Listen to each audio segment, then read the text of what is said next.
好，这一下开工后，我们来看一下那个。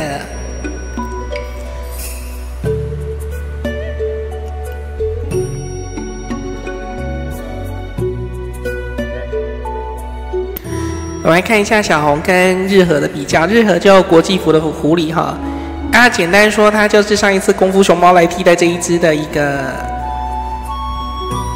英雄哈。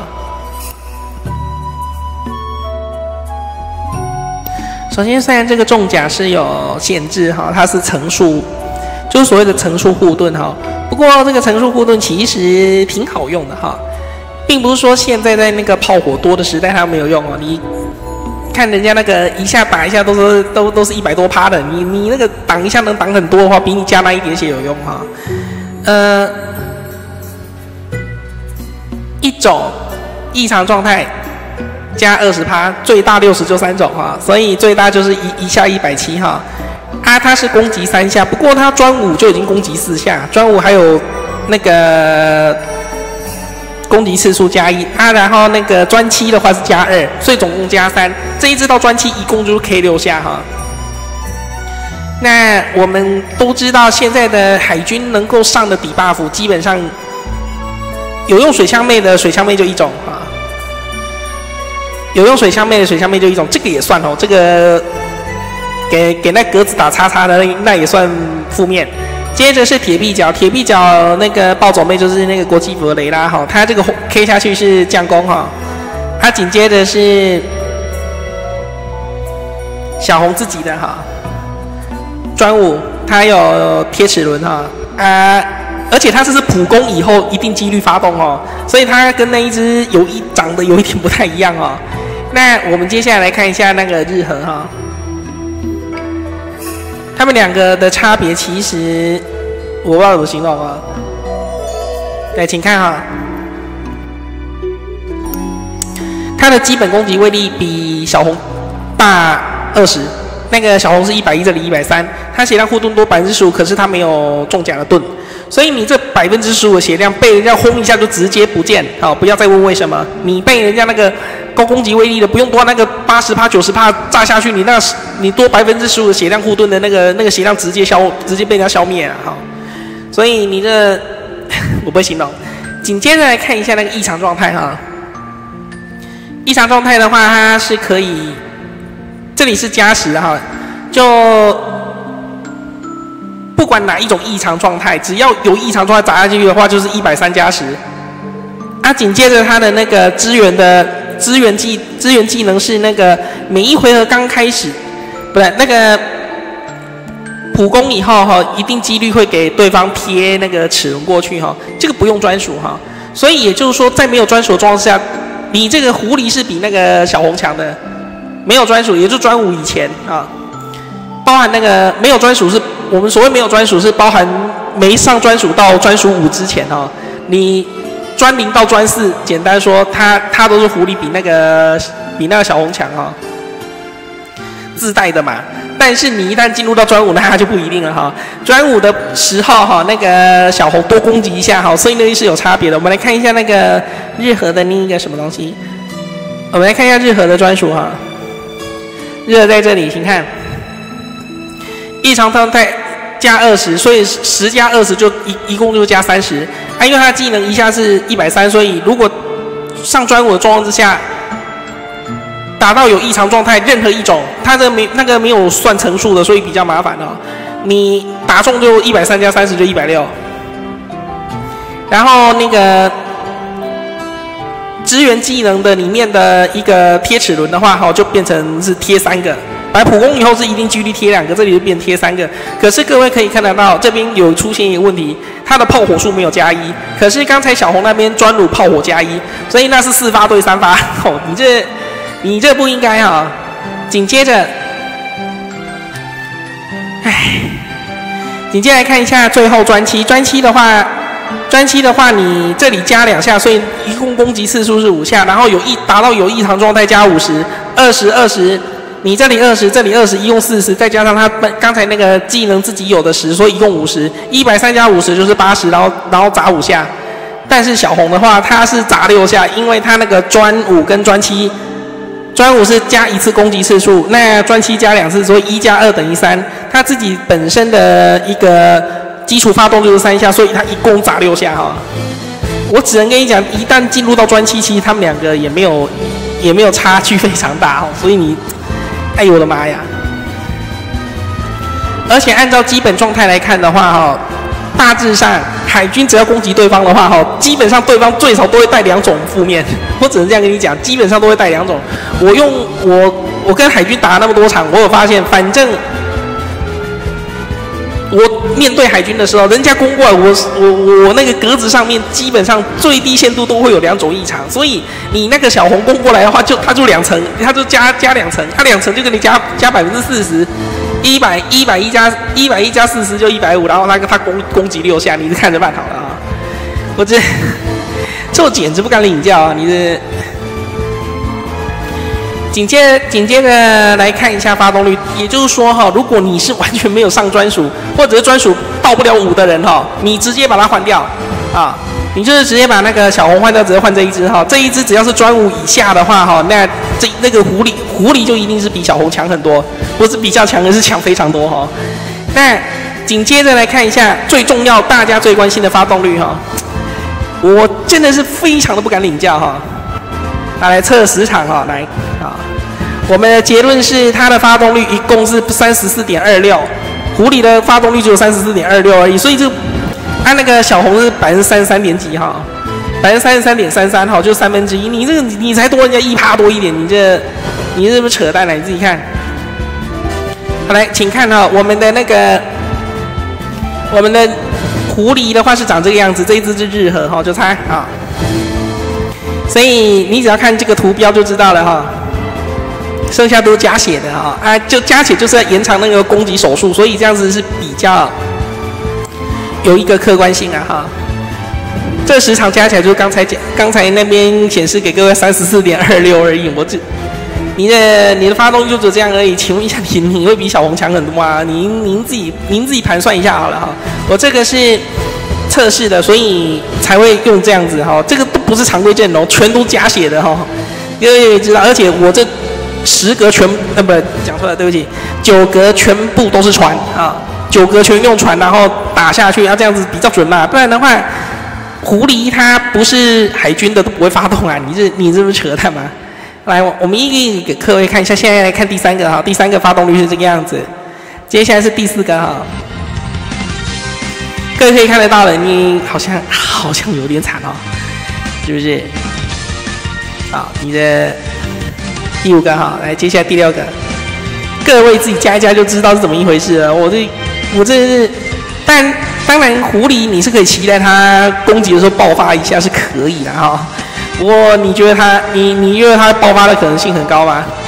是不是？尤其船的数量又比较少，你经不起任何失误，请注意，你是经不起任何失误的哈。所以有的时候我真的是不会行动啊。那这一些全部发动表现最佳的这一场超过4成，其他都有点惨啊。所以这一切总平均是34.26%是这样来的哈。因此，我个人的认为的话哈，不管是专5或专7哈的那个能力到发动率来推估的话哦，狐狸当然是比狐狸它的发动率好歹是比小红强了那么一点点嘛，对不对哈？可是因为你的攻击次数差1次，所以没有办法。你差那一点的发动率哈，其实有时候会因为那一下攻击打下去哈，那个小红都空一下哈，有时候你就会知道什么叫吃亏了哈。人家那个扫射涵盖面比较广。尤其跟你说，在专5的时候哈，那个小红可是比狐狸强很多的，因为它的覆盖面是4下，你打3下跟打4下哪一个比较容易打到异常状态的格子，你自己先想一想就知道了哈。那个在战术连环上面是差很多的，所以我为什么前面把那个去年10月的那个明日香陆空之争那个影片直接把它改公开，就是让各位看一下那个基本概念哈。你这个低成本跟中高成本要看的东西其实是不太一样的哈。如果我们按照低成本来看，那个狐狸根本就比小红强超多嘛，是吧？这很明显啊。可是你一旦进入到专5的时候，那个小红多攻击一下，我靠，你这，哎呦我的妈呀！你的发动率又没有比小红高多少，你这，我不敢领教。当然之前有人测试说是那个小红那个日和就是狐狸的发动率有40%多哦。然后我那个时候当下就觉得不太可能。我跟那么多用海军的对手，就是有用日和的对手交手握手，我都不觉得他们的发动率有到40%哈。今天的话就是大餐吃爽了哈，找个时间测一下，结果你看我一测完就出现这种奇怪现象，你才34点几的一个发动率，你还指望它能够比小红强多少？我靠，你这，我只能讲啦，如果你是已经上了专武的人哈，你那个小红继续用了还不错了哈，而且小红有那个有那个护甲的哈，那个护甲可以挡非常多的伤害，那很有用。虽然它只有2层，但是你会发现那2层比它15%的血量有用多了哈，你到时候就知道。而且人家那个重甲每回合都有哦，你就不要说那个专机重甲加30%哦，你就别说那个，我们只看专武的话，你就已经发现他们好像差距有点大哈。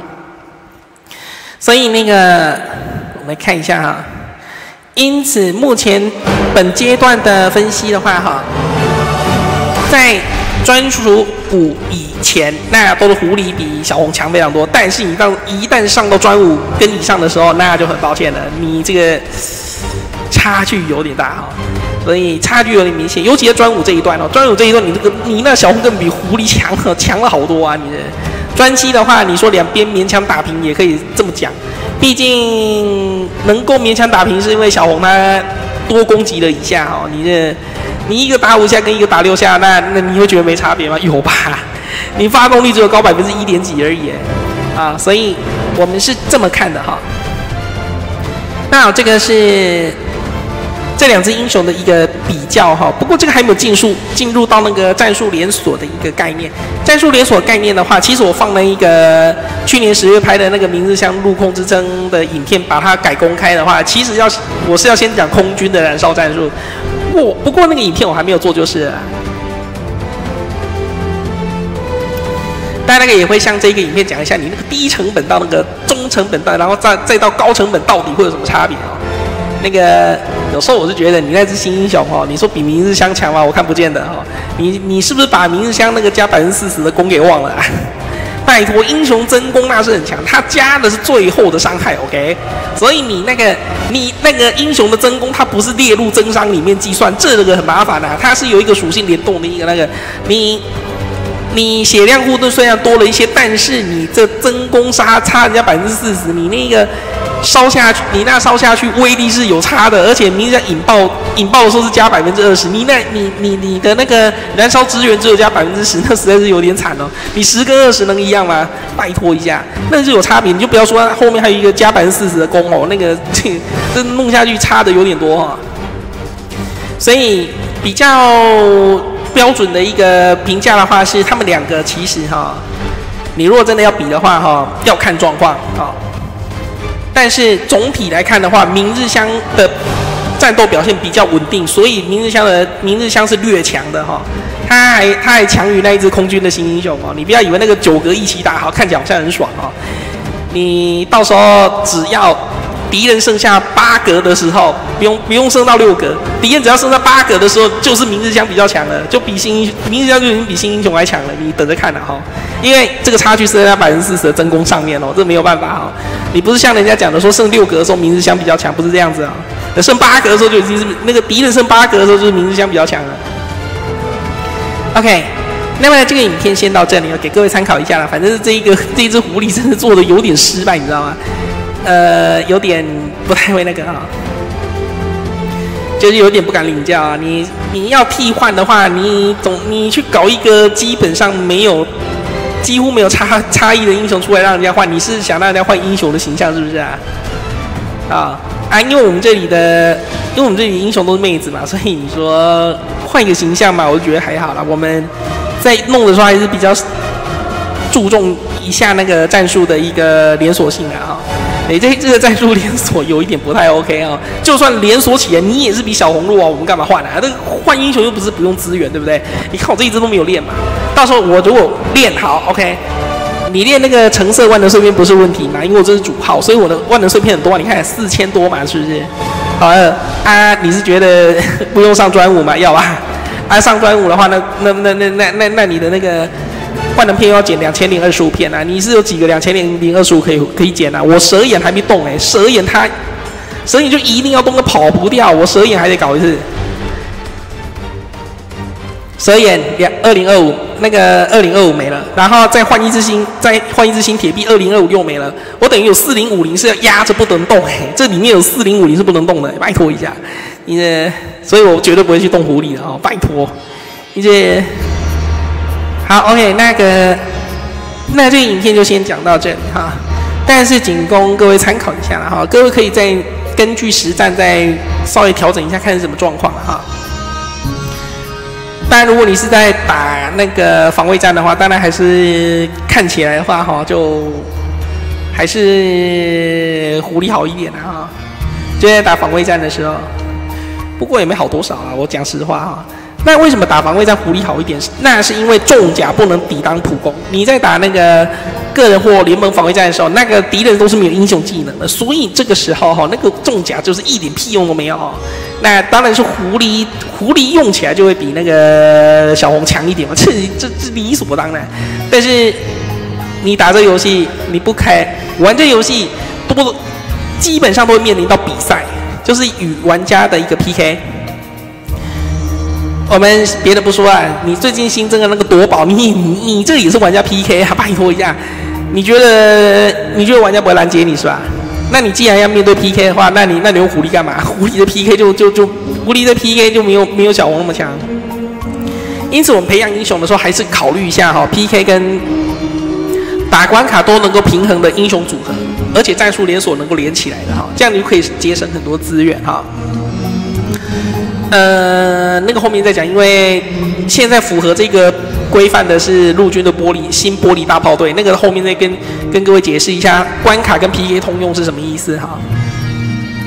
那好，我们就先这样子喽啊，这个影片真的是，反正还欠很多影片啊，啊再多不愁嘛，就是就欠太多就不用管它了，没有啊，不是啊，后面那个影片当然会一个一个慢慢来了哈，就。先偷个懒哈，偷懒偷够了再来说了哈，好不好？